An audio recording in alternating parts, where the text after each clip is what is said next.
Hey everybody, my name is Tom Reilly.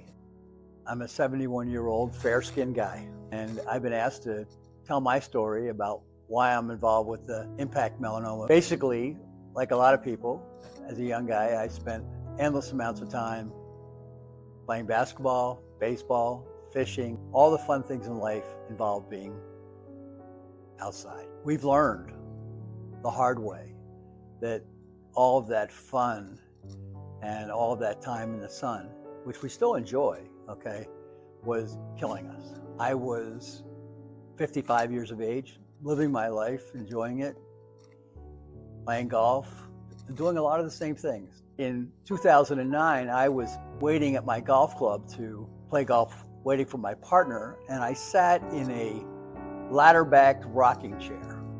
I leaned back in that rocking chair, and just right where the ladder rung hit me in the back, I felt a sharp pain.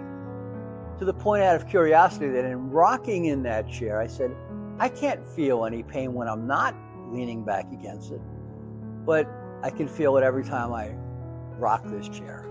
I went home that evening and asked my wife to look and see if there was anything on my back, and she looked and said, really nothing, but if it is, it's probably just a pimple. The next day I went back to play the same golf course. Curiosity got the best of me, and I said, I'm going to go sit in that rocking chair and see if that same pain reoccurred. And like the old tale of the pea in the mattress, the pain came back.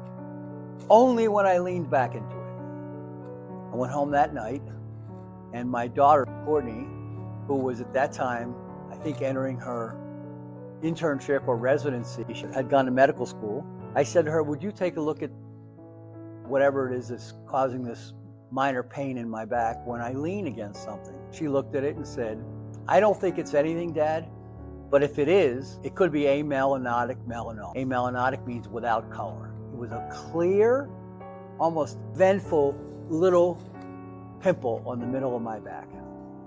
I went to the dermatologist, pointed it out to him, and I said, what do you think? He goes, I don't think it's anything, but I'll take a biopsy just to make sure. Fast forward about a week later, and beware, when the phone rings and it's your doctor calling, it's probably not a good sign, but it's okay.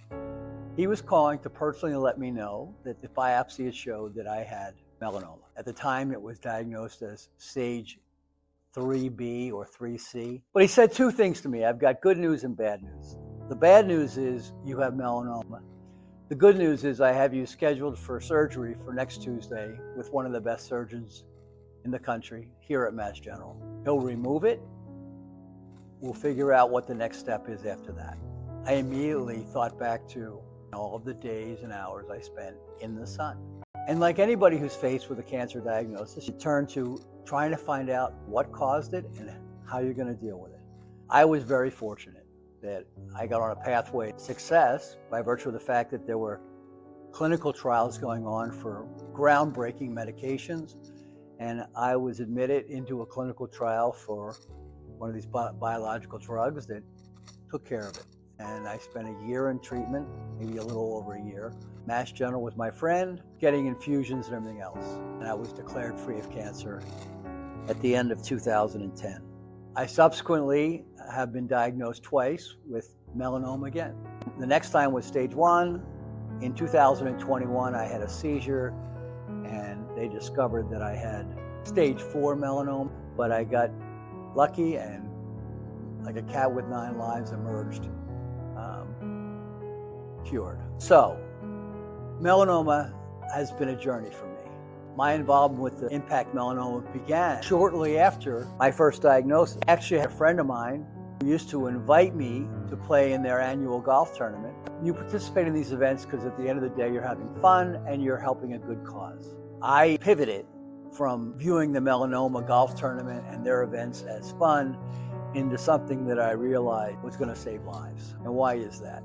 The mission of IMPACT Melanoma is to educate, support, and basically create the resources to keep people alive. Why? Because they're not getting cancer. They're not getting melanoma. We invest in sunscreen station, invest in shade, we invest in educational programs, we invest in support programs for people that have been diagnosed with melanoma. It's overwhelming, the number of questions. And if you go to the internet, it's just a rabbit hole you shouldn't be going down. We have trained professionals, sometimes volunteers, who can help somebody figure out what the journey is going to be like in front of them. The dollars that we need and that you provide are saving more lives than you can imagine. Melanoma is the one cancer I can think of where we can greatly reduce the number of deaths by educating people, parents, children, seniors, about how important it is to protect yourself from the sun. Dots get connected. If we take care of our skin, take care of our children's skin, take care of our parents' skin, there will be fewer and fewer cases of melanoma. And I think we're on the right path. The real opportunity to save lives, and what your money and what your resources can do, is save lives by virtue of stopping the problem at the root cause, which is protecting us from the sun.